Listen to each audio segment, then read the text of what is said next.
এই গল্পে এমন এক ছেলেকে দেখানো হয়েছে যে ছিল তার ক্লাসের সব থেকে বোকা স্টুডেন্ট। সে এতটাই বোকা ছিল যে তার ক্লাসমেটরা তাকে সব সময় মারধর করত। কিন্তু সেই বোকা ছেলেটি এক রাতে দুর্ঘটনাবশত একজনকে খুন করে ফেলে। এই ঘটনার পর থেকেই তার জীবন সম্পূর্ণ বদলে যায়। এছাড়াও সে ধীরে ধীরে একটা বিশেষ সুপার পাওয়ারের অধিকারী হয়। এরপর থেকে সে একজন সিরিয়াল কিলার হয়ে ওঠে। এমনকি বুদ্ধিমান পুলিশরাও তাকে ধরতে পারছিল না। তো শেষমেশ কি হবে, কেন সে নিরীহ মানুষগুলোকে মারছিল এবং কি ছিল তার সেই সুপার পাওয়ার? ছেলেটার নাম ছিল লিথান। সে একজন কলেজ স্টুডেন্ট। এছাড়াও সে একটা সুপার শপে পার্ট টাইম জব করে। লেখাপড়া এবং জবের সুবিধার্থে সে শহরে এসে থাকে। তার পরিবার থাকে গ্রামে। বাবা মা এবং একমাত্র বড় বোন মিঞ্জুকে নিয়ে তাদের ছোট্ট এই পরিবার। কয়েকদিন পরেই তার বড় বোনের বিয়ের অনুষ্ঠানের ব্যাপারে আলোচনা করার জন্য সে বাড়িতে এসেছে। তার বাবাকে জানায় সে কানাডায় চলে যাবে। কানাডায় গিয়ে তার লাইফ সেটেল করবে। এর জন্য তার অনেক টাকার প্রয়োজন। কিন্তু তার মা বলে, তোমার বোনের বিয়েতে অনেক টাকা খরচ হবে, তোমাকে আমরা সাহায্য করতে পারবো না। এরপর বেশ কয়েকদিন কেটে যায়। লিথান কলেজে বসে তার ছোটবেলার বন্ধু সানের সাথে গল্প করছিল। লিথান বলে, ভালো একটা চাকরি দরকার। পার্ট টাইম জব করে কানাডায় যাওয়ার স্বপ্ন কখনোই পূরণ হবে না। জীবনটা খুব বোরিং হয়ে যাচ্ছে। এরপর সে রুমে ফিরে কানাডার ভিডিও দেখছিল। তার পুরো ঘরটা ছিল একদম নোংরা এবং অগোছালো। ব্যাচেলার ছেলেদের বাসা যেমনটা হয়ে থাকে ঠিক সেই রকম। তখনই তার মোবাইলে একটা মেসেজ আসে। মেসেজ দেখে বুঝতে পারে তার অর্ডার করা পার্সেলটা চলে এসেছে। সে অর্ডার করেছিল কানাডার একটা পাহাড়ের ছবি, কিন্তু সেটা লাগানোর জন্য হাতুড়িটা খুঁজে পাচ্ছিল না। তাই ফ্রিজ থেকে বরফ হয়ে যাওয়া পানির বোতল বের করে আর সেটাকেই হাতুড়ি হিসেবে ব্যবহার করতে যায়, কিন্তু এতে কোনো কাজ হয় না। এরপর একটা সুপার শপ দেখানো হয়। একজন কাস্টমার এসে বলে এই প্রোডাক্ট থেকে বাজে স্মেল আসছে। এর পরিবর্তে সে টাকা ফেরত চায়, কিন্তু মেয়েটা বলে এই প্রোডাক্টের মেয়াদ উত্তীর্ণ হয়নি, তাই এটাকে রিটার্ন করা যাবে না। এই নিয়ে তাদের ঝগড়া শুরু হয়। তখনই লিথান চলে আসে। মেয়েটা বলে তোমার উচিত আরো জলদি চলে আসা। অর্থাৎ লিথান এই সুপার শপে জব করে আর সে কাজ করে নাইট শিফটে। তারপর সে দোকান পরিষ্কার পরিচ্ছন্ন করে সবকিছু গুছিয়ে রাখে। সন্ধ্যাবেলা এক মাতাল বৃদ্ধ এসে লিথানের কাছে সিগারেট চায়। লোকটা বিভিন্ন ব্র্যান্ডের প্যাকেট নামিয়ে দেখে, কিন্তু একটাও নিচ্ছিল না এবং শেষমেশ কয়েকটা খুচরো পয়সা দিয়ে বলে আরেকটা সিগারেটের প্যাকেট আর 2টা বিয়ার নিয়ে বাহিরে চলে আয়। লিথান সিগারেটের টাকা চাইতে বাহিরে আসলে লোকটা তাকে গালমন্দ করে। লোকটার সাথে তার এক বন্ধু ছিল, তার নাম হচ্ছে কিম। সে লিথানকে নিয়ে শপের ভেতরে চলে আসে এবং তার বন্ধুর জন্য কিছু কেনাকাটা করে। এছাড়াও সে সমস্ত বিল পরিশোধ করে। এরপর তাদের ফেলে যাওয়া একটা খাবার সে ভেতরে নিয়ে আসে এবং সেটাকে খুলে খেতে শুরু করে। তখন দোকানের মালিক মিস্টার হান চলে আসে এবং তাকে ছুটি দিয়ে বাড়ি চলে যেতে বলে। লিথান তাকে বলে আমি একটা ফ্রেম লাগানোর জন্য এই হাতুড়িটা নিতে চাই, কিন্তু হান তার কথা না শুনেই ভেতরে চলে যায়। তাই সে তার অনুমতি ছাড়াই হাতুড়িটা নিয়ে নেয়।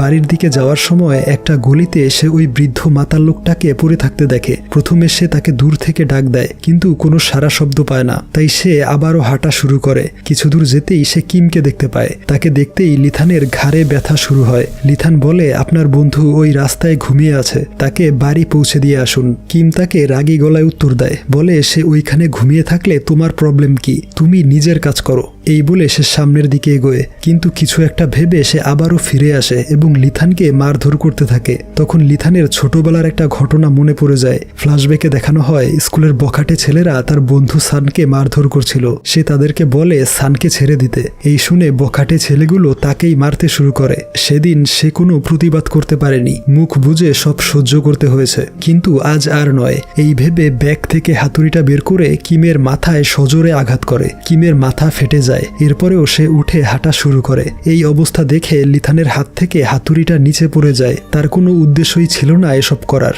কিছু দূর গিয়ে কিম রাস্তায় পড়ে যায় এবং সেখানেই মৃত্যুবরণ করে। তখনই একটা মেয়ে ছাতা নিয়ে সেদিকেই আসছিল।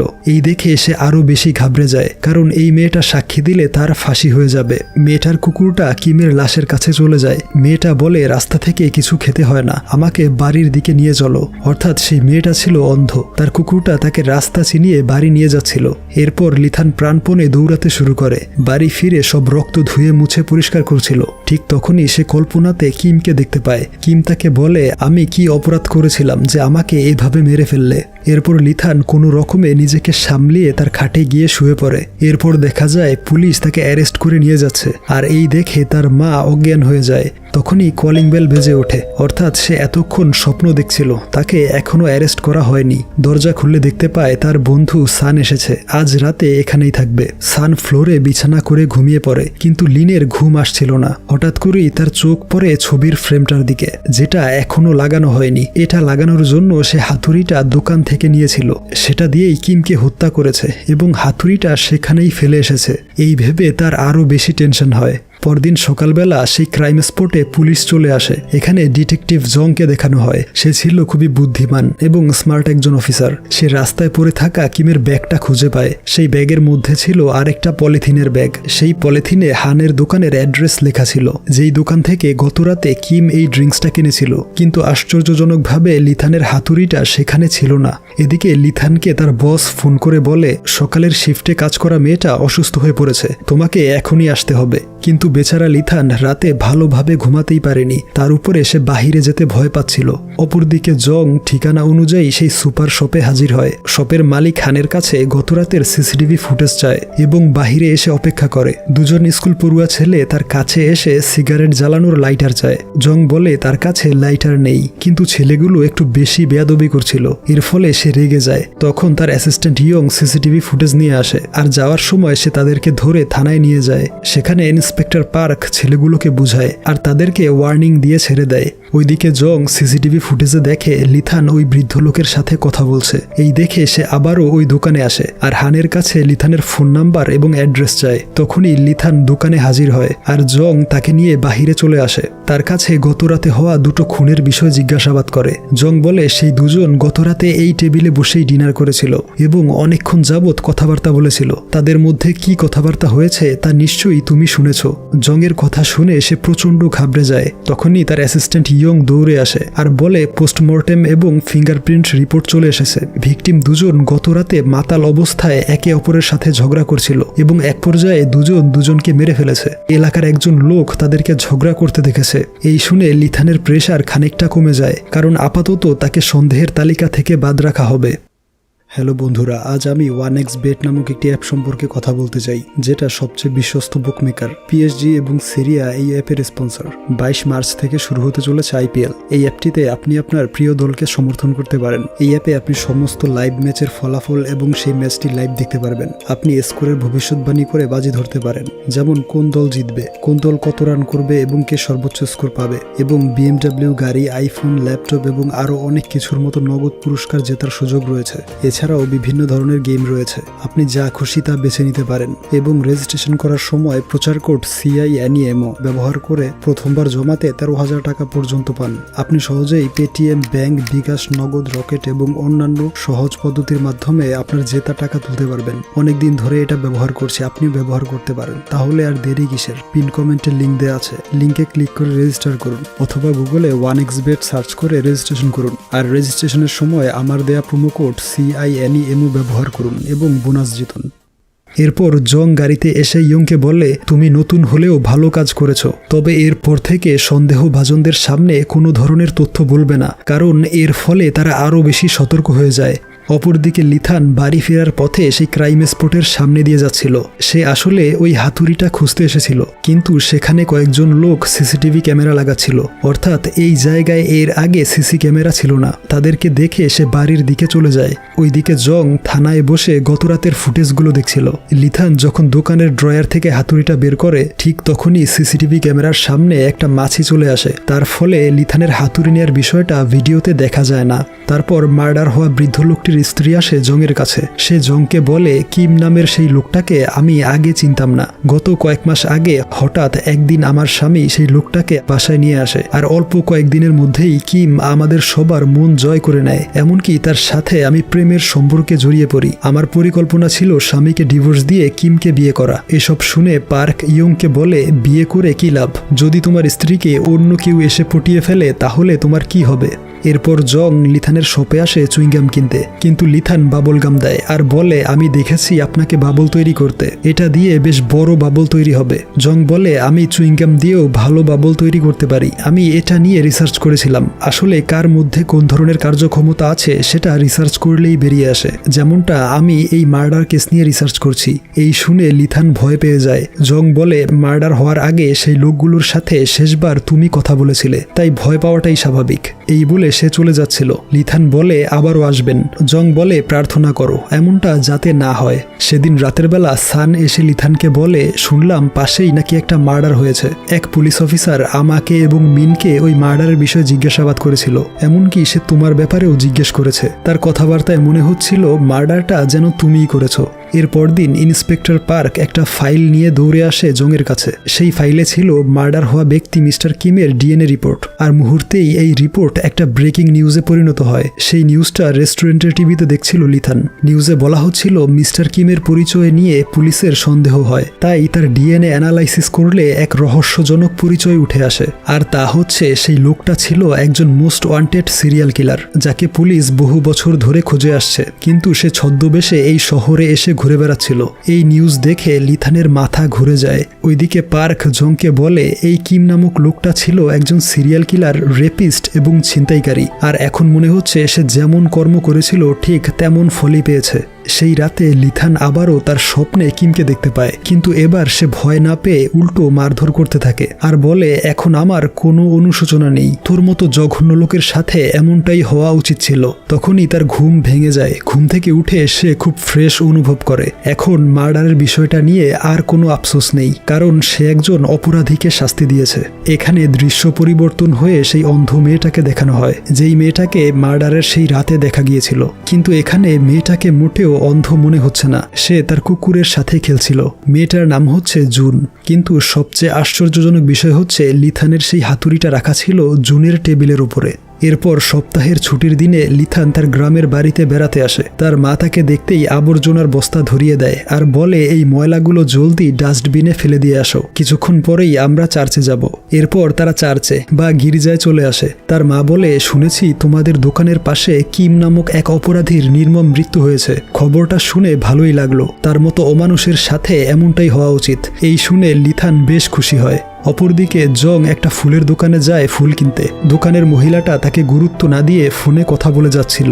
অনেকক্ষণ দাঁড়িয়ে থাকার পর সে বিরক্ত হয়ে খালি হাতে বেরিয়ে আসে। এরপর সে জুস কিনতে শপে আসে। বক্সের গায়ে নোংরা দেখে সে রেগে যায়। দোকানদার নিচু স্বরে বলে বক্সের গায়ে নোংরা তো কি হয়েছে, জুসের ভেতরে তো নোংরা নেই। এই বলে তাকে নতুন একটা বক্স বের করে দেয়। বাহিরে এসে জং লক্ষ্য করে বক্সের ওজন ঠিক নেই, আর বক্সটা খুলতেই দেখে ভেতরে দুটো জুস কম আছে। এই দেখে সে প্রচণ্ড রেগে যায়, সেটাকে নিচে ফেলে লাথি দিয়ে চলে আসে। এরপর তাকে হসপিটালে বসে থাকতে দেখা যায়, অর্থাৎ সে ফুল এবং জুস কিনতে চেয়েছিল হসপিটালে আনার জন্য। সেখানে তার বাবা দীর্ঘদিন জ্ঞান হারিয়ে কোমায় আছে, আর তার দেখাশোনা করছিল তার মা। তার বাবার এই অবস্থা হয়েছে ক্রিমিনালের আক্রমণে, অথচ জং সেই ক্রিমিনালকে আজ পর্যন্ত ধরতে পারেনি, তাই সে সব সময় আফসোস করত। এরপর জং তার ডিপার্টমেন্টে ফিরে আসে। তাদের বস এসে বলে আগের পুরনো কেসগুলো ভুলে যাও, কিমের কেসটাও বন্ধ হয়ে গিয়েছে কোনো তথ্য প্রমাণ না পাওয়াতে, এখন নতুন কেস সলভ করতে কাজে লেগে পড়ো। সে জংকে ডেকে বলে সেই পলাতক পুলিশ অফিসারকে আর খুঁজতে হবে না, নতুন কেস শুরু করো। অর্থাৎ জং কোনো এক পলাতক পুলিশ অফিসারকে খুঁজে বেড়াচ্ছিল। অপরদিকে লিথান নিজের জন্য একটা নতুন মোবাইল ফোন কিনে। এরপর প্রতিদিনের মতো ঠিক বিকেলবেলা তার শপে চলে আসে। দরজার সাথে একটা ভয়েস কমান্ড লাগানো ছিল, দরজা খুললেই হ্যাভ এ গুড ডে এরকম একটা ভয়েস কমান্ড শোনা যেত। লিথান বেশ ফুরফুরে মেজাজে ছিল, তাই সে বারবার এই ভয়েসটা শুনতে থাকে। এতে বিরক্ত হয়ে সকালের শিফটে কাজ করা মেয়েটা বলে আমাদের বস একটা পাগল, সে যে আর কি কি অদ্ভুত জিনিসপত্র এই দোকানে লাগাবে কে জানে, হ্যাভ এ গুড ডে শব্দটা শুনলে আমার মাথা গরম হয়ে যায়। এই বলে মেয়েটা তার কাজ শেষ করে বেরিয়ে পড়ে। এরপর একজন কাস্টমার এসে সিগারেট চায়। লিথান যখন সিগারেট দিতে যাবে তখন তার মুখের দিকে অবাক হয়ে তাকিয়ে থাকে, কারণ এই মেয়েটি হচ্ছে জুন নামের সেই অন্ধ মেয়েটি। জুন বলে দয়া করে আমাকে 1 প্যাকেট সিগারেট এবং 20 লক্ষ টাকা দাও, অর্থাৎ সে লিথানকে ব্ল্যাকমেল করতে চাইছে। সে আরো বলে আমি পুরোপুরি অন্ধ নই, এক চোখে বেশ ভালোই দেখতে পাই, আগামীকালের মধ্যে 20 লক্ষ টাকা দিয়ে তোমার হাতুড়িটা ফেরত নিয়ে যাও। তার কথা শুনে লিথান হতবাক হয়ে দাঁড়িয়ে থাকে। এরপর সে চারদিকে ছোটাছুটি শুরু করে 20 লাখ টাকা ম্যানেজ করার জন্য। প্রথমেই সে তার নতুন মোবাইল ফোনটা রিটার্ন করতে চায়, যেটা সে আজকে সকালেই কিনেছিল, কিন্তু দোকানদার তাকে জানিয়ে দেয় ক্রয়কৃত মোবাইল ফেরত নেওয়া হয় না। এদিকে তার বন্ধু মিন সানকে বলে লিথান আমার কাছে কিছু টাকা চেয়েছে। সান বলে একটু আগে সে আমাকেও টেক্সট করেছিল টাকার জন্য। এরপর সে তার শপের মালিক হানের কাছে আসে, তাকে রিকোয়েস্ট করে বলে আগামী 1 মাসের টাকা অ্যাডভান্স দিলে তার খুব উপকার হবে। প্রথমে হান মানা করলেও পরবর্তীতে তাকে 10 লাখ টাকা ধার দেয়। এদিকে মিন এবং সান মিলে তার অ্যাকাউন্টে আরও কিছু টাকা পাঠায়। সব মিলিয়ে প্রায় 14 লাখ টাকার মতো হয়েছে। তাই বাকি টাকা ম্যানেজ করার জন্য সে বাড়িতে চলে আসে এবং তার মায়ের ডিপোজিট বইটা নিয়ে চলে যায়। টাকাগুলো তার মা জমিয়েছিল তাকে কানাডায় পাঠাবে বলে। এরপর সে ডিপোজিট থেকে প্রায় 6 লাখ টাকা উঠিয়ে নেয়। সমস্ত টাকা একটা ব্যাগের মধ্যে ভরে তার দোকানে চলে আসে আর জুনের জন্য অপেক্ষা করতে থাকে। কিছুক্ষণ পর হান এসে বলে বাহিরে একটা মেয়ে দাঁড়িয়েছিল, মেয়েটাকে দেখে অন্ধ মনে হয়েছে আর সে আমার দিকে অদ্ভুতভাবে তাকিয়েছিল। এই শুনে সে দৌড়ে বাহিরে চলে আসে। টেবিলের উপরে সিগারেটের একটা প্যাকেট রাখা ছিল। প্যাকেটটা হাতে নিতেই দেখতে পায় তার মধ্যে জুনের বাড়ির ঠিকানা লেখা রয়েছে। এদিকে থানায় বসে জং অনেক রাত পর্যন্ত কাজ করছিল। সে সবসময় তার বাবার অপরাধীর কেসটা নিয়ে পড়ে থাকে। তার বস এসে বলে এখনো তোমার জেদ কমেনি, এগুলো ভুলে গিয়ে কাজে মন দাও। আমি তোমার বাবার বন্ধু বলে এখনো তোমাকে সহ্য করে যাচ্ছি। এই বলে সে তার সাথে দুষ্টুমি করে। যাওয়ার আগে বলে সারাদিন কাজ না করে মাঝে মধ্যে নিজের খেয়াল রেখো। এরপর দিন লিথান জুনের ঠিকানা অনুযায়ী তার বাড়িতে হাজির হয়। জুন তার জন্য কফি বানিয়ে আনে। বলে আমি সারাদিন অ্যানিমেল প্ল্যানেট বা ন্যাশনাল জিওগ্রাফি চ্যানেল দেখি। পশু পাখি দেখতে আমার বেশ ভালো লাগে, কারণ মানুষদেরকে আমি প্রচণ্ড ঘৃণা করি। তারপর লিথান টাকাগুলো বের করে টেবিলে রাখে আর বলে এরপর থেকে তুমি তোমার মুখ বন্ধ রাখবে, এই বিষয়ে কাউকে কিছু বলবে না। জুন বলে অবশ্যই, যদি এভাবেই প্রতি মাসে 20 লাখ টাকা নিয়ে আসো তবেই আমার মুখ বন্ধ থাকবে। লিথান বলে তুমি তো এমনটা আগে বলনি। জুন বলে একটা জীবনের মূল্য এত কম হতে পারে এটা তুমি কি করে ভাবলে? বর্তমানে এই হাতুড়িটার দাম 20 লাখ টাকার চাইতেও অনেক বেশি, কারণ এটা পুলিশের কাছে পৌঁছে দিলে তোমার লাইফ শেষ হয়ে যাবে। এরপর সে আরো উল্টাপাল্টা এবং অদ্ভুত কথা বলতে থাকে। এমনকি সে লিথানকে তার কুকুরের সাথেও তুলনা করে। তার কথা শুনে লিথানের ঘাড়ে ব্যথা শুরু হয় আর হাতুড়িটা দিয়ে তার মাথায় সজোরে আঘাত করে। জুন সেখানেই মারা যায়। লিথান দ্রুত তার ব্যাগের মধ্যে টাকাগুলো ঢুকিয়ে নেয়। তারপর হাতুড়িটা সঙ্গে নিয়ে জুনের বাড়ি থেকে বেরিয়ে আসে। এরপর বেশ কয়েকদিন পার হয়। এক ডেলিভারি বয় জুনের বাড়িতে প্রতিদিন দুধ রেখে যেত। একদিন সে লক্ষ্য করে দুধের প্যাকেটগুলো জুন নিচ্ছে না এবং বাড়ির ভেতর থেকে প্রচণ্ড দুর্গন্ধ আসছে। বিষয়টা সে পুলিশকে জানায় আর জং এর টিম ক্রাইম স্পটে হাজির হয়। জং প্রথমে জুনের ঘর থেকে এভিডেন্স সংগ্রহ করতে শুরু করে। পার্ক তাকে বলে জুন এখানে একাই থাকতো এবং সে এক চোখে দেখতে পেত না, তবে তার লাশটা দেখে মনে হচ্ছে তার কোনো শত্রু প্রতিশোধ নিয়েছে। এদিকে জুনের পোষা কুকুরটা বাগানে একটা গর্ত খুঁড়ছিল আর সেই গর্তের মধ্যে ছিল 2টো মৃত মানুষের কঙ্কাল। এরপর অফিসাররা মিটিংয়ে জানায় জুনের মৃত্যুটা মার্ডার নাকি অ্যাক্সিডেন্ট। এই বিষয়ে এখনো কিছু জানা যায়নি, কারণ যেসব জায়গা থেকে ফিঙ্গারপ্রিন্ট বা ডিএনএ স্যাম্পল সংগ্রহ করা যেত সেই সমস্ত জায়গা কুকুরটা চেটে পরিষ্কার করে ফেলেছে। তবে সেই বাগান থেকে পাওয়া কঙ্কাল দুটোর রিপোর্ট আগামীকাল হাতে আসবে। এছাড়াও জানা গিয়েছে জুনের বাবা মা গত 5 বছর যাবৎ নিখোঁজ, তাই তাদেরকে মৃত ঘোষণা করা হয়েছিল। অপরদিকে লিথান কয়েকদিন যাবৎ তার রুমেই শুয়ে থাকে। এদিকে তার ফোনে সবাই কল করেই যাচ্ছিল, কিন্তু সে কারো কল রিসিভ করে না। সে শুধু ভাবছিল প্রথমটা একজন সিরিয়াল কিলার হলেও পরেরটা ছিল একটা নিরপরাধ মেয়ে। অলরেডি সে 2টো মার্ডার করে ফেলেছে, এর শাস্তি তাকে পেতেই হবে। এসব ভেবে সে সুইসাইড করার জন্য চেষ্টা করে। তখনই সান এসে তাকে ডেকে বের করে। সে সানকে তার পাওনা টাকাগুলো ফেরত দেয়, কিন্তু সান এর উত্তরে বলে আমি টাকার জন্য আসিনি, আমরা সবাই তোমার জন্য খুব টেনশন করছিলাম, এজন্য তোমাকে দেখতে এসেছি। ওইদিকে ইন্সপেক্টর পার্কের উপর দায়িত্ব পড়ে জুনের কুকুরটাকে দেখাশোনা করার। কুকুরটাকে নিয়ে সে বাড়ির দিকে যাচ্ছিল, তখন রাস্তায় মাতাল অবস্থায় সেই বখাটে ছেলে দুটোকে দেখা যায়, যাদেরকে জং থানায় ধরে নিয়ে গিয়েছিল। তারা বলে এই পুলিশ অফিসারগুলো আমাদেরকে অনেক অপমান করেছে, এর প্রতিশোধ আজ নিতে হবে। এই বলে তারা পার্কের পিছু করে আর একটা নির্জন জায়গা দেখে তার পেটে ভাঙা কাচের বোতল ঢুকিয়ে দেয়। এদিকে লিথান ড্রিঙ্কস করে বাড়ির দিকে ফিরছিল, তখনই সে মোবাইলে একটা নিউজ দেখতে পায়। সেখানে লেখা ছিল জুন তার নিজের বাবা মাকেই হত্যা করে বাগানে পুঁতে রেখেছিল, অর্থাৎ সেই কঙ্কাল দুটো ছিল জুনের বাবা মায়ের। এই দেখে লিথানের আফসোস কমে যায়, কারণ এবারও তার হাতে কোনো নির্দোষ ব্যক্তি মারা যায়নি। অপরদিকে সেই বখাটে ছেলেগুলো দেখে তাদের সিগারেট শেষ হয়ে গিয়েছে। তখন আবার লিন সেই রাস্তা দিয়ে বাড়ির দিকে যাচ্ছিল। ছেলেগুলো তার কাছে এসে সিগারেট এবং টাকা পয়সা চায় এবং তার পকেট চেক করতে থাকে। লিথান দেখে ছেলেটার হাতে এবং বুকে রক্তের দাগ লেগে আছে। এই দেখে সে তার ব্রেনের কন্ট্রোল হারিয়ে ফেলে এবং কল্পনাতে কিম এবং জুনকে দেখতে পায়। এর সাথে তার ঘাড়ে প্রচণ্ড ব্যথা শুরু হয়। পরদিন সকালবেলা সেই বখাটে দুজনকে মৃত অবস্থায় পড়ে থাকতে দেখা যায়। অপরদিকে লিথান চোখ খুলে দেখে সে তার ঘরের মেঝেতে শুয়ে আছে। তার দেহে আঘাতের ক্ষত চিহ্ন দেখতে পায়, এমনকি একটা ইট এবং সেই হাতুড়িটা রক্ত মাখা অবস্থায় পাশে পড়েছিল। সেখানে একটা চিঠি খুঁজে পায়, লেখা ছিল কোনো সাহায্যের প্রয়োজন হলে আমাকে টেলিগ্রামে মেসেজ দিও। এই দেখে সে কনফিউজড হয়ে যাচ্ছিল। সে বুঝতে পারছিল না যে ওই নির্জন গলি থেকে কে তাকে বাড়ি পর্যন্ত পৌঁছে দিয়ে গেল। অপরদিকে সেই নতুন ক্রাইম স্পটে জং এবং তার টিম হাজির হয়। এই কেসটাও এখন জংয়ের আন্ডারে। এর পাশাপাশি জুনের কেসটাও তাকে হ্যান্ডেল করতে হবে। প্রথমেই সে ইয়ংকে নিয়ে জুনের এক কাজিনের কাছে আসে। তার কাছ থেকে জানতে পারে জুন খুবই হিংসুটে স্বভাবের ছিল ছোটবেলা থেকে। এর থেকেও বড় কথা হচ্ছে তার আচরণ ছিল সাইকোদের মতো। তার বয়ফ্রেন্ডকে নিয়ে হাসি ঠাট্টা করার কারণে সে তার বন্ধুদেরকে ব্লাস্ট করিয়ে মেরে ফেলে। এখান থেকেই তার এক চোখ নষ্ট হয়ে যায়। এমনকি শুধুমাত্র লাইফ ইন্স্যুরেন্সের টাকা হাতিয়ে নিতে তার বাবা মাকেও হত্যা করে বাগানে পুঁতে রেখেছিল। এসব কিছু শুনে জং বুঝতে পারে জুন একদমই ভালো মেয়ে ছিল না। তার সাথে যা হয়েছে সেটাই ছিল তার প্রাপ্য। অপরদিকে থানায় ইন্সপেক্টর পার্ককে দেখানো হয়। সে ওই রাতে আহত হলেও মারা যায়নি এবং কয়েকদিন হসপিটালে থাকার পর এখন সে মোটামুটি সুস্থ। পার্ক তার বসকে জানায়, আমি আর এই চাকরি করব না। চোর পুলিশের খেলা খেলতে খেলতে আমি ক্লান্ত হয়ে পড়েছি। এরপর জং ওই দুজন বখাটে ছেলেদের একজনের বাড়িতে যায় আর তার মাকে নানান ধরনের প্রশ্ন করতে থাকে। এর ফলে মহিলা রেগে গিয়ে তাকে চর মেরে বলে, আমার নির্দোষ ছেলেটা মার্ডার হয়েছে, তোমরা খুনিকে না ধরে উল্টো আমাকে প্রশ্ন করতে এসেছো, আমি তোমাদের নামে কমপ্লেইন করব। এই দেখে ইয়ং জংকে নিয়ে চলে আসে আর গাড়িতে উঠেই বলতে থাকে, আপনি ভিকটিমের মায়ের সাথে খুবই খারাপভাবে কথা বলেছেন, আর একটু নম্র হয়ে কথা বললেও পারতেন।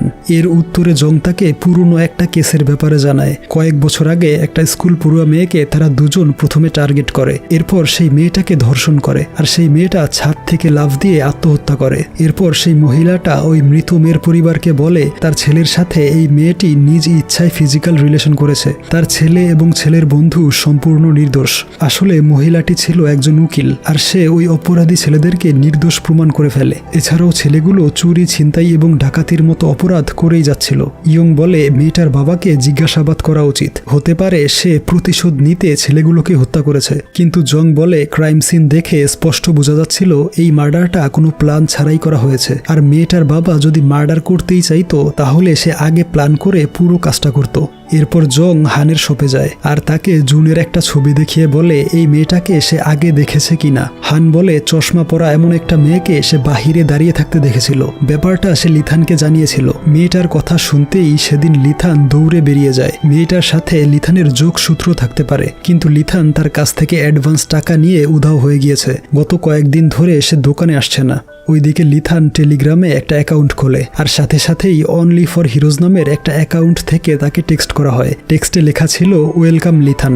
এই অজানা লোকটা তার নাম কিভাবে জানলো? এই দেখে সে প্রচন্ড ভয়ে সেই অ্যাকাউন্ট ব্লক করে দেয়। তখনই ঘরের কলিং বেল বেজে ওঠে। থানা থেকে তার জন্য একটা চিঠি পাঠানো হয়েছে। দোকানের মালিক হান তার নামে টাকা আত্মসাতের মামলা করেছে, তাকে এখন জরিমানা সহ পরিশোধ করতে হবে। এরপর জং তার সহকর্মী পার্ককে ফোন করে বলে, আমি জুনের কেসটার ব্যাপারে একটা নতুন তথ্য পেয়েছি। পার্ক জানায় সে আর অফিসে যাবে না, অবসর নিয়ে বাকি জীবনটা পরিবারের সাথেই কাটাবে। এরপর পার্ক ঘরে ঢুকে তার ছেলেকে খুঁজতে থাকে। জানতে পারে তার ছেলের জন্মদিন উপলক্ষে জং তাকে সাইকেল উপহার দিয়েছে। অফিসে জং এর এক সহকর্মী তাকে জানায় লিথানের নামে টাকা আত্মসাতের মামলা করা হয়েছে। জং তাকে বলে লিথানকে ফোন করে তার খোঁজ খবর নিতে হবে। সে জং এর কথা অনুযায়ী লিথানকে ফোন করে জিজ্ঞেস করে, তোমার কাছে একটা চিঠি পাঠানো হয়েছে, নির্দিষ্ট সময় থানায় এসে যোগাযোগ করবে। কিন্তু লিথান উল্টো বলে, আমি আজকেই থানায় আসতে চাই, আমি স্যারেন্ডার করব। এই বলে সে জুনের বাড়ি থেকে নিয়ে আসা সমস্ত এভিডেন্স এবং তার হাতুড়ি আর টাকাগুলো নিয়ে থানার দিকে রওনা হয়। অপরদিকে ইয়ং চলে যায় মিস্টার কং এর বাড়িতে, অর্থাৎ সুইসাইড করা মেয়েটার বাবার কাছে। কং বলে আমার মেয়েটা ছবি তুলতে পছন্দ করত, খুব সহজেই সবাইকে আপন করে নিত, একদম সাদাসিধে ধরনের ছিল আমার মেয়েটা। এই ছেলেগুলো ছবি তোলার কথা বলে তাকে নির্জন জায়গায় নিয়ে গিয়েছিল, তার সাথে খুবই খারাপ হয়েছে। আমি সেই ছেলেগুলোকে উচিত শিক্ষা দিয়েছি নিজের হাতে খুন করে। এই শুনে ইয়ং হতবাক হয়ে যায় এবং তাকে অ্যারেস্ট করে থানায় নিয়ে আসে। জং থানায় এসে দেখে কং ইন্টারোগেশন রুমে সব ঘটনা খুলে বলছে। ইয়ং এবং এক সিনিয়র অফিসার তার এই বয়ান শুনছিল। কং তাদেরকে বলে ছেলেগুলো ড্রিঙ্কস করে মাতাল অবস্থায় ছিল, এই সুযোগে আমি তাদেরকে খুন করেছি। ইয়ং তার এই স্টেটমেন্ট প্রিন্ট করে জংকে দেখায় আর বলে আপনার পারমিশন ছাড়াই আমি এই কেসটা সলভ করে ফেলেছি। তার কথা শেষ হতে না হতেই জং সেই রুম থেকে বেরিয়ে ইন্টারোগেশন রুমে চলে যায়। কংকে বলে যদি আপনি খুন করে থাকেন তাহলে এই ফর্মে সাইন করুন। কিন্তু কং বসে কিছু একটা ভাবছিল, তাই জং বলে ভেবেচিন্তে সিদ্ধান্ত নিন, চাইলে বাহির থেকে একটা সিগারেট খেয়ে আসতে পারেন। এর উত্তরে কং জানায় সে সিগারেট ছেড়ে দিয়েছে বহু বছর আগে। এই বলে সে ফর্মে সাইন করতে যাবে, তখনই জং তাকে থামিয়ে দেয় আর বলে ছেলেগুলোকে যে আঘাত করেছিল সে ছিল ডান হাতি বা রাইট হ্যান্ডেড, কিন্তু আপনি হচ্ছেন লেফট হ্যান্ডেড। এছাড়াও তাদের গায়ে সিগারেটের দাগ ছিল, কিন্তু আপনি সিগারেট ছেড়ে দিয়েছেন বহু বছর আগে। তখনই তার সিনিয়র অফিসার তাকে বাহিরে নিয়ে যায় আর বলে তুমি এই কাজটাকে কঠিন করতে চাইছো। লোকটা নিজ মুখে তার অপরাধ স্বীকার করে নিয়েছে, তাই এই কেসটাকে এখানেই শেষ করে দেওয়া উচিত। কিন্তু জং তার সাথে একমত হতে পারে না, তাই অফিসার তাকে এই কেসের দায়িত্ব দিয়ে চলে যায়। এরপর ইয়ং এসে জংকে বলে আমি একটা ভুল করে ফেলেছি, আমি সেই মহিলাকে বলে দিয়েছি যে তার ছেলের খুনিকে পাওয়া গিয়েছে। জং বলে তুমি কোন মহিলার কথা বলছো? ইয়ং বলে সেই উকিল মহিলাটি যে আপনাকে চর মেরেছিল, আর আমি মিস্টার কং এর স্টেটমেন্ট নিয়ে তাকে ছেড়ে দিয়েছি। দেখা যায় কং থানা থেকে বেরিয়ে বাড়ির দিকে যাচ্ছিল, হঠাৎ একটা গাড়ি এসে তার অ্যাক্সিডেন্ট করে দেয়। গাড়ির মধ্যে ছিল সেই উকিল মহিলাটি, সে তার সন্তানের প্রতিশোধ নেয়ার জন্য এই কাজ করেছে, কিন্তু কোনো রকমে কং বেঁচে যায়। এরপর হসপিটালে জং তাকে দেখতে আসে। সে তখনও বলে যাচ্ছিল ওই ছেলেগুলোকে আমি হত্যা করেছি, আমি একমাত্র অপরাধী এবং এতে আমার বিন্দু মাত্র আফসোস নেই। জং বলে ছেলেগুলো খারাপ ছিল এটা ঠিক, কিন্তু আইন নিজের হাতে তুলে নেওয়া উচিত নয়, তার উপর আসল খুনিকে লুকিয়ে রাখার চেষ্টা করা আরো বড় অপরাধ। এই বলে সে চলে যায়। তখন মিস্টার কং অতীতের কিছু স্মৃতি মনে করে। তার মেয়ের সুইসাইডের পরে সে তাকে প্রচন্ড মিস করত। তার স্ত্রী মারা গিয়েছিল, তাই মেয়েটাকে ছোটবেলা থেকে সে নিজেই লালন পালন করেছে।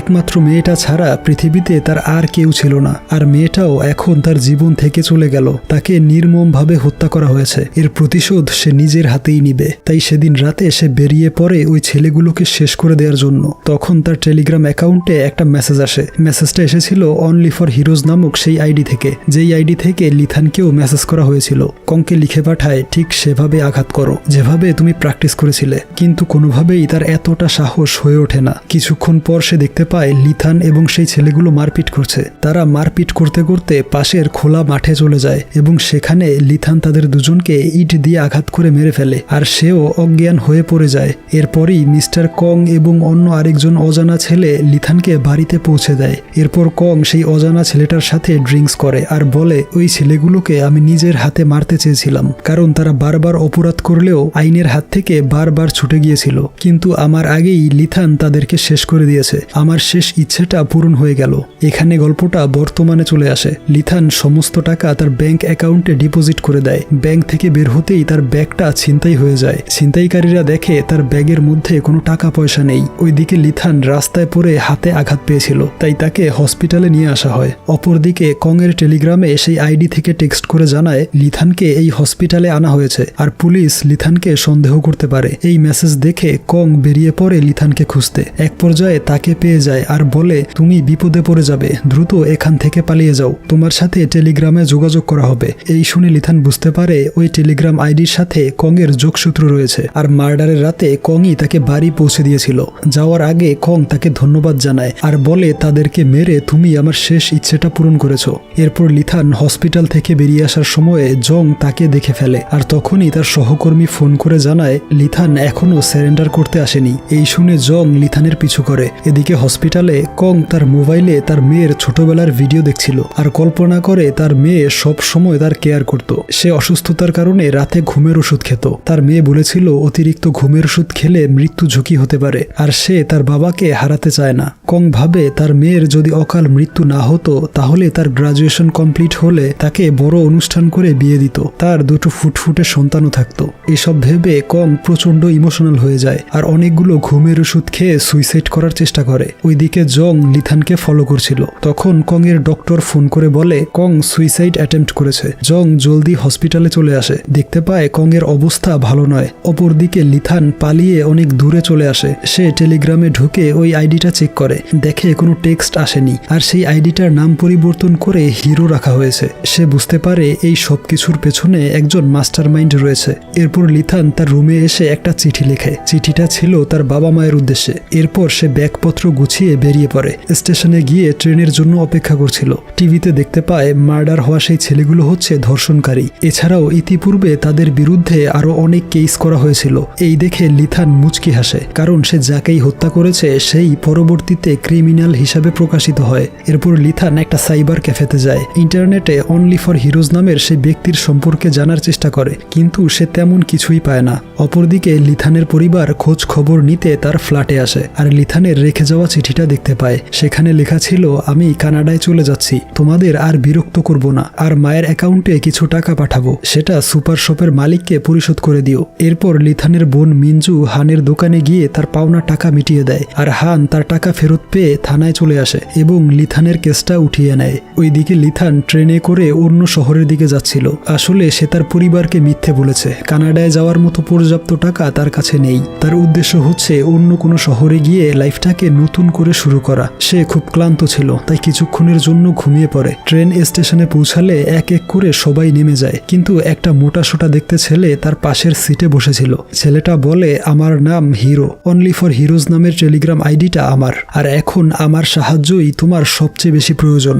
এরপর হিরো তার বাড়িতে লিথানকে নিয়ে আসে। তার ঘরটা বিভিন্ন হিরোদের খেলনা দিয়ে সাজানো ছিল। এছাড়াও তার সুপার কম্পিউটার আছে, যার সাহায্যে সে হ্যাকিং করত। লিথান তার কাছ থেকে জানতে পারে সেই রাতে মিস্টার কং এর সাথে যে অজানা ছেলেটা ছিল সেই ছেলেটাই হচ্ছে হিরো, আর সে এতদিন লিথানের উপর নজর রেখেছিল। ভুলবশত কিমকে মেরে ফেলা, জুনকে তার বাড়িতে গিয়ে হত্যা করা, আর সব শেষে ওই ছেলেগুলোকে মার্ডার করা, এই প্রত্যেকটা ঘটনায় হিরোর নজরদারি ছিল। হিরো আরো বলে, তোমার এক বিশেষ সুপার পাওয়ার রয়েছে, তা তুমি নিজেও জানো না, আর সেটা হলো কোনো অপরাধীকে দেখলে নিজের অজান্তেই তাকে শনাক্ত করতে পারো। যাকে তুমি মারবে সে অবশ্যই একজন ক্রিমিনাল হবে, আর মার্ডারের পরে সমস্ত এভিডেন্স বা তথ্য প্রমাণ অদ্ভুতভাবে গায়েব হয়ে যাবে। তাই পুলিশ তোমাকে কখনোই শনাক্ত করতে পারবে না, আর এই বিশেষ ক্ষমতা কাজে লাগিয়ে সমাজটাকে তুমি সুন্দর করে তুলতে পারো। এজন্য সব ধরনের সহযোগিতা আমি করব। কিন্তু লিথানের কাছে এই কথাগুলো খুবই অদ্ভুত মনে হয়। তবে সে এটা বুঝতে পারে যে কোনো অপরাধী দেখলেই তার ঘাড়ে ব্যথা শুরু হয়, আর রহস্যময় এক শক্তির ফলে সে ওই অপরাধীকে মেরে ফেলে। এর পরদিন হিরো তাকে উদাহরণ দিয়ে বিষয়টা বোঝায়। সে বলে, কিছু অপরাধী থাকে যারা আইনের ঊর্ধ্বে, তারা হলো রাস্তায় পড়ে থাকা ময়লার মতো, তাদেরকে ডাস্টবিনে ফেলে দেওয়ার জন্যই সৃষ্টিকর্তা আমাদেরকে নিয়োগ দিয়েছে। সেই রাতে হিরো ঘুমিয়ে পড়লে লিথান একটা সিক্রেট দরজা খুঁজে পায়। সেই রুমে প্রচুর ফাইল, টাকা পয়সা আর বিভিন্ন ধরনের অস্ত্র রাখা ছিল। লিথান একটা অস্ত্র আর কালো রঙের হুডি নিয়ে বেরিয়ে পড়ে, অর্থাৎ সে এখন থেকে হিরোর সাথে কাজ করবে।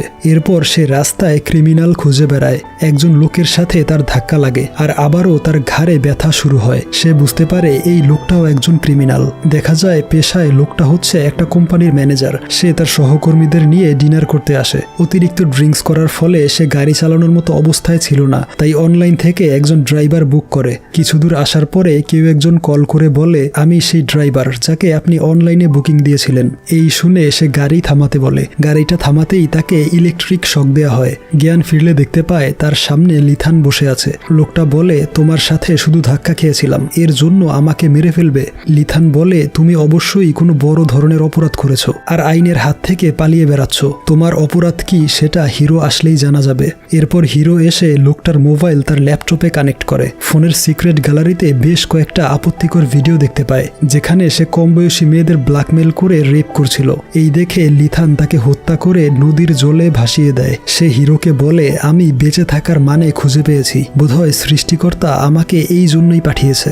এরপর থেকে সে জিম এবং বক্সিং প্র্যাকটিস শুরু করে, আর একের পর এক অপরাধীকে শাস্তি দিতে থাকে। অপরদিকে পার্ক অফিসিয়ালি চাকরি থেকে অবসর নেয়। সবাই তাকে হাসি মুখে বিদায় জানায়। এদিকে জং এর টিম কেসগুলো সলভ করতে না পারায় অন্য একটা টিমকে দায়িত্ব দেওয়া হয়। এভাবে আরো 4 মাস কেটে যায়। লিথান বর্তমানে ডেলিভারি বয় হিসেবে জব করে এবং ক্রিমিনালদের শনাক্ত করতে পারলেই সুযোগ বুঝে মেরে ফেলে। এদিকে নতুন টিম লিডার মায়া জং এবং তার টিমকে ক্রিটিসাইজ করে। সে বলে, তুমি এই কেসগুলো বেশ কমপ্লিকেটেড করে ফেলেছো। গত 4 মাস ধরে আমরা কোনো সূত্র খুঁজে পাইনি। এই নিয়ে জং এর সাথে তার ঝগড়া হয়। জং বলে, এই কেসটা আমি সলভ করব। এই বলে সে তার আরেক সহকারী কিহুনকে নিয়ে বেরিয়ে পড়ে। দেখা যায় সে হিরোর বাড়িতে এসেছে। হিরো তাকে বলে, বহু বছর আগে পুলিশ ডিপার্টমেন্টের কম্পিউটার হ্যাক করার অপরাধে আমাকে ডেকেছিলেন। আজও আবার সেই একই রকম কেস নিয়ে হাজির হয়েছেন। আসলে এসব ব্যাপারে আমি কিছুই জানি না, তবে এই নতুন রিপোর্টগুলো দেখে মনে হচ্ছে এগুলো কোনো সিরিয়াল কিলারের কাজ নয়, হয়তো আলাদা কোনো ব্যক্তি মার্ডারগুলো করেছে। কিন্তু জং বুঝতে পারে হিরো তাকে মিথ্যে বলছে, তাই সে ইন্সপেক্টর কিহুনকে বলে, একে থানায় নিয়ে চলো। এরপর থানায় এনে জিজ্ঞাসাবাদ করা হয়। তার বস বলে, এর কথায় সন্দেহ আছে, কিন্তু কোনো যোগসূত্র পাওয়া যায়নি, তাই একে অ্যারেস্ট করা যাবে না, তবে এর উপর নজরদারি চালিয়ে যাবে, আর কেসগুলোর দায়িত্ব আবারও তোমার টিমকে দেয়া হলো। এরপর থেকে জং হিরোর বাড়ির উপর নজর রাখছিল। ইয়ং তাকে জিজ্ঞেস করে, এই হিরোকে আপনি কিভাবে চিনেন? জং উত্তরে বলে, কয়েক বছর আগে আমি একজন ক্রিমিনালকে ধরার চেষ্টা করছিলাম। সে ক্রিমিনালটা ছিল একজন পুলিশ অফিসার, আর এই হিরো সেই ক্রিমিনালকে সাহায্য করেছিল, তাই আমি আর তাকে ধরতে পারিনি। তখনই লিথান ডেলিভারি বয় সেজে হিরোকে খাবার দিতে আসে। যাওয়ার সময় কিহুন তাকে জিজ্ঞাসাবাদ করে, কিন্তু উল্লেখযোগ্য তথ্য প্রমাণ না পাওয়াতে তাকে ছেড়ে দেয়, কারণ কিহুন লিথানকে চিনত না। সে এসে বলে, এই ছেলেটা একজন সাধারণ ডেলিভারি বয়, হিরোর সাথে তার কোনো যোগসূত্র নেই, কারণ সে বলেছে কাস্টমারকে সে চেহারা দেখায় না। এই শুনে জংয়ের মনে পড়ে সেদিন হিরোর সাথে কথা বলার সময় একজন ডেলিভারি বয় খাবার নিয়ে এসেছিল, আর সেই ছেলেটাও হেলমেট পরা ছিল। জং বলে, হিরোর সাথে এই ছেলেটার যোগসূত্র রয়েছে, তোমরা ছেলেটাকে ধরে নিয়ে এসো। এই বলে সে হিরোর ফ্ল্যাটে চলে আসে আর জিজ্ঞাসাবাদ করে, তোমার সহকর্মী লিথান কোথায়? আসলে সে বুঝে গিয়েছিল এই মার্ডারগুলোর পেছনে দায়ী হিরো এবং লিথান, কিন্তু হিরো এসব অস্বীকার করে। তাই জং রাগান্বিত হয়ে ঘরের জিনিসপত্র ভাঙচুর করে, এমনকি হিরোকেও মারধর করছিল। ওইদিকে ডেলিভারি বয়কে ধরতে এসে তারা ট্রাফিক সিগন্যালে আটকে পড়ে। দেখতে পায় একই রকম অনেকগুলো ডেলিভারি বয় দাঁড়িয়ে আছে সেই সিগন্যালে। ইয়ং বলে, সামনের বাইকটাতে রয়েছে সেই ছেলেটা। এই বলে সে গাড়ি থেকে নেমে তাকে ধরতে যায়। তখনই সিগন্যাল ছেড়ে দিলে ছেলেটা এক গলির ভেতরে চলে যায়। ইয়ং অনেকক্ষণ যাবৎ তার পিছু করতে থাকে। এক পর্যায়ে ছেলেটা এক জায়গায় এসে আটকে যায়, আর যখনই ঘুরে উল্টো দিকে আসতে যাবে তখনই ইয়ং এসে তাকে ধরে ফেলে। ছেলেটাকে ধরে হিরোর ফ্ল্যাটে নিয়ে আসে। জং দেখতে পায় এটা লিথান নয়, বরং অন্য কেউ। এতে সে আরো বেশি রেগে যায়। তখন জং এর বস ফোন করে বলে, তুমি অ্যারেস্ট ওয়ারেন্ট ছাড়া হিরোর ঘরে কেন ঢুকলে এবং তাকে মারধর করছো কেন? তোমার এই মারপিটের দৃশ্য পুরো ইন্টারনেটে ছড়িয়ে পড়েছে, আর লোকজন থানায় ফোন করছে হিরোকে বাঁচানোর জন্য। এই শুনে জং হিরোর কম্পিউটার চেক করে দেখে সে তার ইউটিউব চ্যানেলে লাইভ স্ট্রিমিং অন করে রেখেছিল। এই দেখে জং তাকে আবারও মারতে যায়, আর সে এই দৃশ্য ভালোভাবে ইউটিউবে দেখায়। ততক্ষণে পুলিশ এসে জংকে ধরে ফেলে। এরপর পুলিশ ডিপার্টমেন্টের হেড এসে জং এবং তার বসকে অনেক কথা শোনায়, আর তাদের দুজনকেই সাসপেন্ড করে দেয়। তারপর একদিন হানের সুপার শপে বসে জং নুডলস খাচ্ছিল। হঠাৎ করে সে জুনের কুকুরটাকে দেখতে পায় এবং তার পিছু করে এসে দেখে কুকুরটা জুনের বাগানে বসে একটা খালি বোতল কামড়াচ্ছে। এই দেখে তার খুব মায়া হয়। সে কুকুরটাকে তার বাড়িতে নিয়ে আসে। এরপরের দৃশ্যে একজন লোক রেস্টুরেন্টে লাঞ্চ করছিল। সেখানের ডেলিভারি বয়কে লিথানের একটা ছবি দেখায়, আর তাকে জিজ্ঞেস করে, এই ছেলেটাকে দেখেছো কিনা? সে জানায় এর নাম লিথান। লিথান আগে এই রেস্টুরেন্টের ডেলিভারি বয় ছিল, কিন্তু কয়েকদিন আগে চাকরি ছেড়ে দিয়েছে। তখন সেই লোকটা বলে, লিথানকে আমার প্রয়োজন। তো লিথান কি পারবে নিজেকে নির্দোষ প্রমাণ করতে? আর ইন্সপেক্টর জং কি তার চাকরিটা ফিরে পাবে? এছাড়াও আরও কিছু টুইস্ট এবং নতুন কিছু ক্যারেক্টারের সাথে পরিচিত হতে এই গল্পের দ্বিতীয় বা শেষ পর্বটি দেখতে সিনেমা হলের সাথেই থাকুন।